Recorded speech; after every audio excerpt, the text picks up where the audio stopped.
What's up everyone? John Rettinger from Techno Buffalo here with an unboxing for you that I'm really excited about. This is the white 32 gig iPad 2 Verizon 3G model. Let's go ahead and dig in.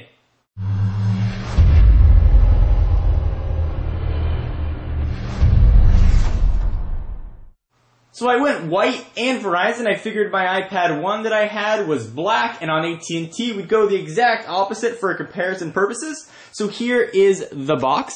Of course, this is going to come in 16, 32, and 64 gigabyte varieties in all white and black, and available on AT&T or Verizon's 3G network. Picture of the white iPad on the front. Of course, if you get the black one, that picture will be black.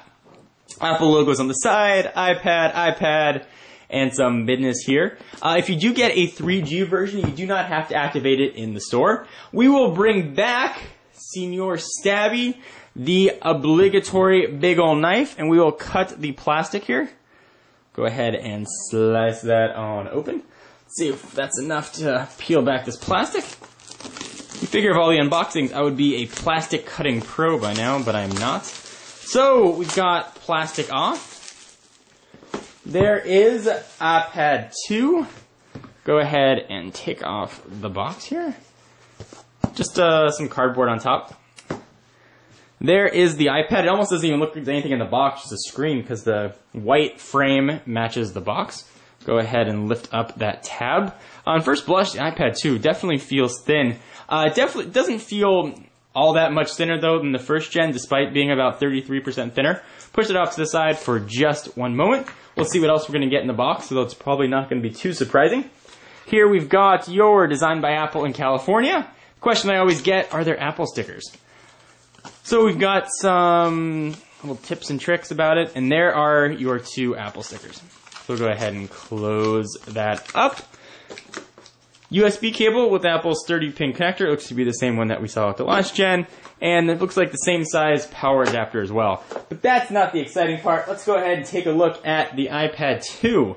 Alright, so now that we've got the iPad 2 out of the box, let's go ahead and take a look. It's going to be very familiar to anybody who's seen an iPad or really any Apple device recently. It's mostly all screen with the exception of that one home button right on the front. Of course, this one is in white. Let's do a real quick tour.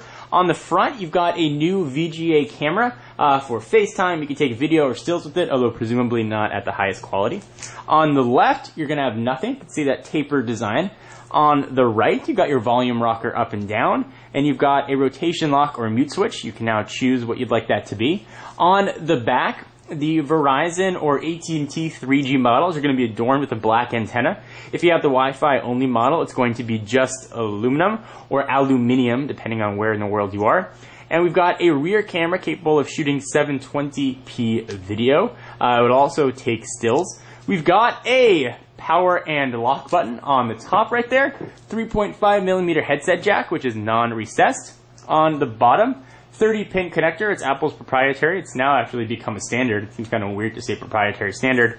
And a new redesigned speaker, which is located right on the bottom. Previous generation iPads had the speaker right next to the 30-pin connector. On first blush, it feels a little bit thinner, but not that noticeable. It definitely feels a little bit lighter, however, because of the design. You also don't have that iPad wobble that we saw with the first generation when you put it on a flat surface.